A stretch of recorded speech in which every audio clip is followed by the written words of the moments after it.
Se amanhã acontecesse um imprevisto, quanto dinheiro você conseguiria usar na hora? Não estou falando do seu salário que ainda vai cair. Não estou falando do seu limite de cartão. Não estou falando do valor do seu carro, da sua casa, nem de coisas que você teria que vender. Eu estou falando de um dinheiro realmente disponível, investido, líquido, acessível, pronto para ser usado sem depender de ninguém. O motivo que eu estou perguntando isso é o seguinte: esse número, seja ele qual for, determina uma porção de coisa na sua vida que vai muito além do óbvio. Determina como você reage quando aparece um imprevisto, determina se você consegue ou não pedir demissão quando o seu chefe te trata mal, determina quão bem você dorme à noite. E ter 100 mil reais investidos coloca você entre os 5% com o maior patrimônio financeiro líquido do Brasil. Não é pra bater no peito, é pra você dimensionar o que esse número representa. Chegar aqui significa que você ficou no caminho enquanto a maioria desviou, e isso não é pouca coisa. Na vida prática, as possibilidades que aparecem aqui são de uma categoria diferente das do nível anterior. Por exemplo, você tem a entrada para um imóvel, tem capital para abrir um negócio pequeno, um e-commerce, prestação de serviços, alguma coisa que você sempre quis ter. Você também consegue pagar uma faculdade sem se endividar, consegue até tirar alguns meses fora do mercado de trabalho para repensar sua carreira sem entrar em desespero.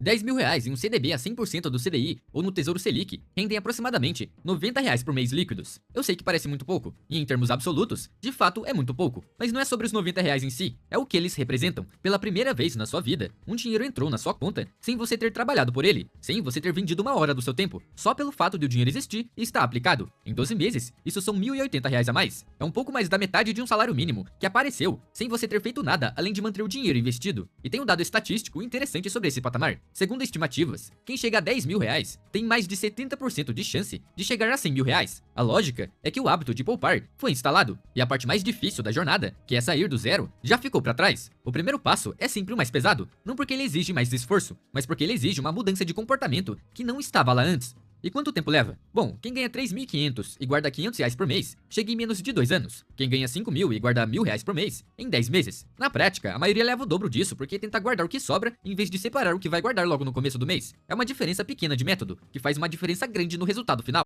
Todo mundo fala sobre o valor do metro quadrado, sobre a valorização do imóvel, sobre o bairro mais seguro e bem localizado, mas ninguém fala sobre o quanto você poderia estar mais próximo da sua liberdade se não tivesse entrado num ecossistema mais caro antes de estar pronto para sustentar ele sem sacrificar o investimento. Morar bem não é um problema, morar bem antes da hora é caro demais. Não pelo aluguel, mas pelo patrimônio que você não vai construir enquanto estiver financiando o custo invisível de uma vida que ainda não é sua. E inegociável, antes de assinar qualquer novo contrato de moradia mais caro, seu aporte mensal de investimentos precisa estar configurado em débito automático, no dia do salário, antes de qualquer outro gasto. Não só quando sobra, tem que debitar antes de gastar. Essa ordem importa. Se o aporte não está automatizado antes da mudança, ele vai sumir no meio do ecossistema novo, e você vai olhar para trás daqui a um ano sem. Antes de assinar qualquer contrato de aluguel ou compra num bairro novo, você precisa viver o custo daquele bairro por pelo menos 4 semanas. Não visitar o bairro, viver o custo. Vai ao mercado de lá, faz a mesma compra que você faria normalmente, anota o valor. Pesquisa as academias da região, anota o valor. Pede comida por delivery de endereços daquela região, anota o valor. Pede orçamento de serviços usando aquele CEP e anota o valor. No final das 4 semanas, você tem uma estimativa realista do custo do ecossistema, não uma estimativa baseada no aluguel. Essa diferença entre o custo do ecossistema atual e o custo do ecossistema novo é o número real que precisa caber no seu orçamento, não só o do aluguel.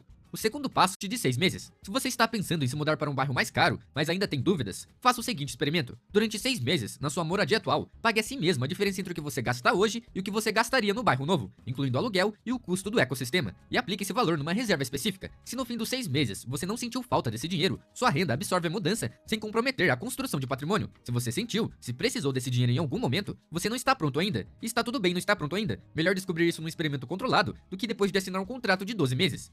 Aqui está o verdadeiro custo de ignorar tudo isso. Uma pessoa de 32 anos que poderia estar investindo R$1.200 por mês, mas está investindo 300 por causa do custo invisível do bairro novo, essa diferença de R$900 numa aplicação de 8% ao ano, já descontando a inflação, representa uma diferença de patrimônio de mais de 1,3 milhão quando você se aposentar. 1.300.000 reais. Não porque ela fez escolhas ruins de investimento, mas sim porque ela não calculou o custo do CEP antes de assinar o contrato. Esse número é o que ninguém coloca na conversa quando fala sobre moradia. Todo mundo fala sobre o valor do metro quadrado, sobre a valorização do imóvel, sobre o bairro mais seguro e bem localizado, mas ninguém fala sobre o quanto você poderia estar mais próximo da sua liberdade se não tivesse entrado num ecossistema mais caro antes de estar pronto para sustentar ele sem sacrificar o investimento. Morar bem não é um problema, morar bem antes da hora é caro demais, não pelo aluguel, mas pelo patrimônio que você não vai construir enquanto estiver financiando o custo invisível de uma vida que ainda não é. Quando você muda para um bairro mais caro, você começa a conviver com pessoas que ganham mais, gastam mais e vivem num padrão mais alto do que o seu. Já no começo, você percebe as diferenças. O vizinho tem um carro que você acha caro demais, o casal do andar de cima foi para o Caribe nas férias, a roupa que os pais dos amigos do seu filho usam é de uma marca que você reconhece, mas nunca comprou. No começo, isso parece distante, mas aos poucos, a exposição contínua recalibra o que você considera normal, um fenômeno que psicólogos comportamentais chamam de adaptação hedônica aplicada ao consumo. Aquilo que antes parecia caro passa a parecer razoável,